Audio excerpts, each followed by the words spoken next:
Sairam students, welcome. Today let us do the revision of geography lesson number 1, the earth in the solar system. In this lesson we will revise about night sky, the solar system, the sun, planets, the earth, the moon, asteroids and about meteorites. Today let us revise night sky, the solar system, the sun and the planets. Now let us revise the first topic, night sky. If you look at the sky after sunset, what do you notice? You notice one or two bright dots shining in the sky, and soon you see the number is increasing. Can you count them? No, isn't it? Then you see that the whole sky is filled with tiny shining objects. Some are bright and others dim. It seems as if the sky is studded with diamonds, and they all appear to be twinkling. But if you look at them carefully, you will notice that some of them they do not twinkle. They simply glow without any flicker, just as the moon shines. What are they, children? Yes, they are the stars. And along with these bright objects, we may also see the moon on most of the days. And the moon, it appears different at different times, in different shapes and at different positions. Children, you have seen the different shapes of the moon in the sky, isn't it? And we can see the full moon only once in about a month's time, and it is called as full moon night or Purnima. A fortnight later, that is on the 15th night after that, we cannot see the moon at all. And what is it called? It is called a new moon night or Amavasya. So when we see the full moon in the sky at night, we call it as full moon night or Purnima. And when we do not see the moon at night at all, we call it as a new moon night or Amavasya. Children, do you wonder why can't we see the moon and all those bright tiny objects during daytime?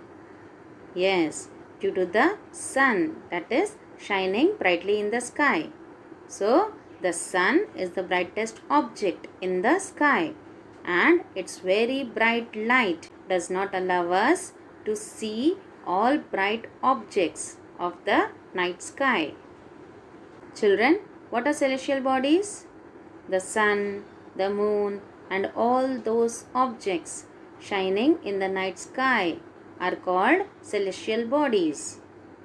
And some of the celestial bodies are very big and hot. They are made up of gases. They have their own heat and light, which they emit in large amounts. What are these celestial bodies called?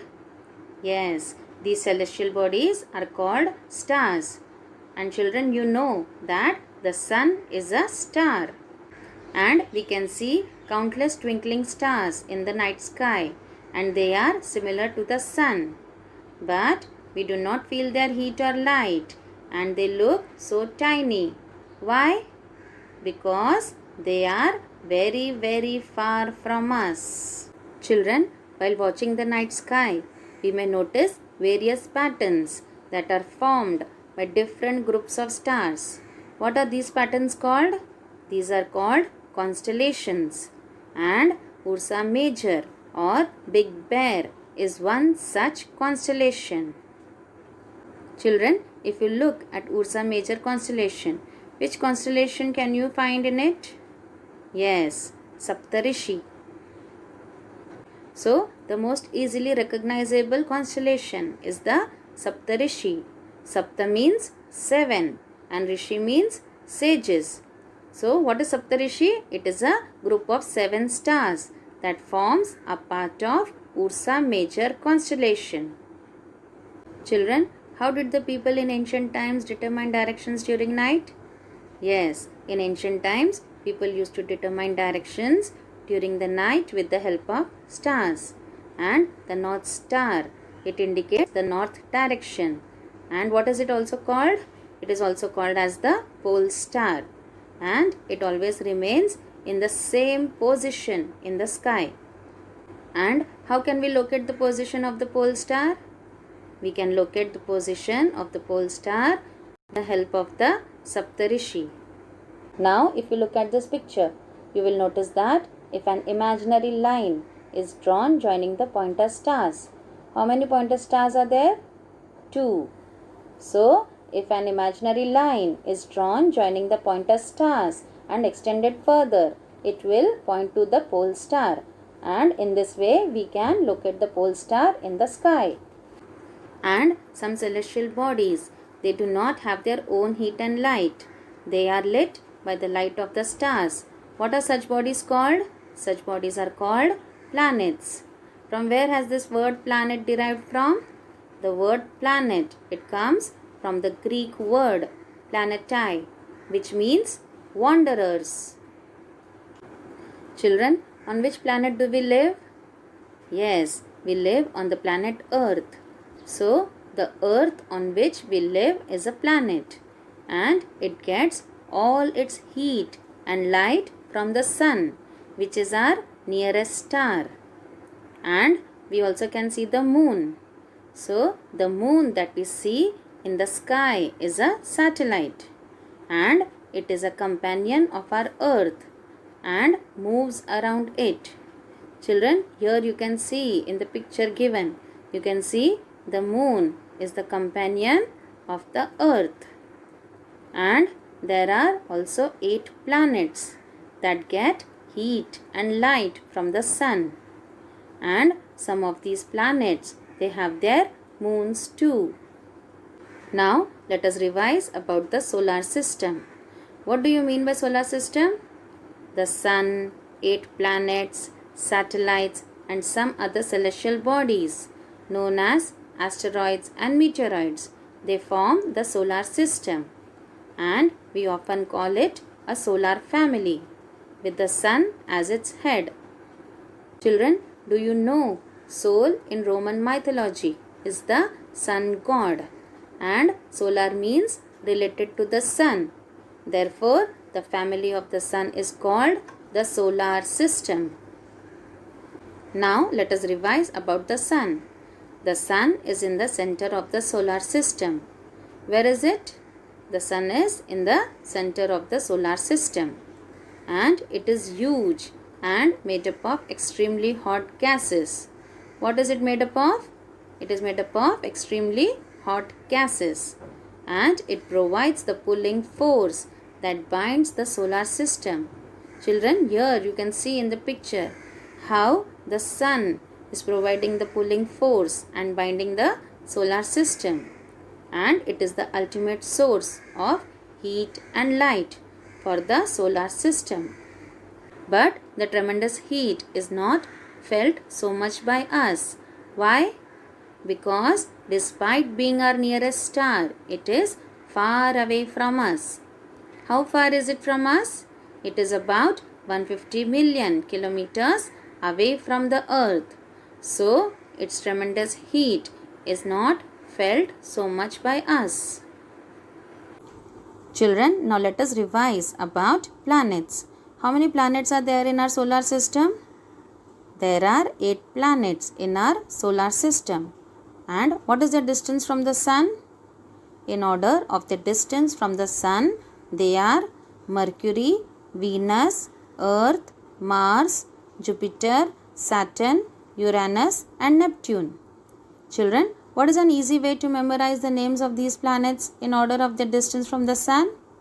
Yes, an easy way to memorize the names of the planets in order of their distance from the sun is: my very efficient mother just served us nuts. So children, if you just take the first letter of each word, we get M, V, E, M, J, S, U, N. So this is an easy way to memorize the names of the planets. in order of their distance from the sun. And all the 8 planets of the solar system, they move around the sun in fixed path. These are elongated, or we can say elliptical. Children, here in this picture you can see the planets, how they are moving around the sun in fixed paths, and they are called orbits. Which is the nearest planet to the sun? Yes, Mercury is nearest planet to the sun.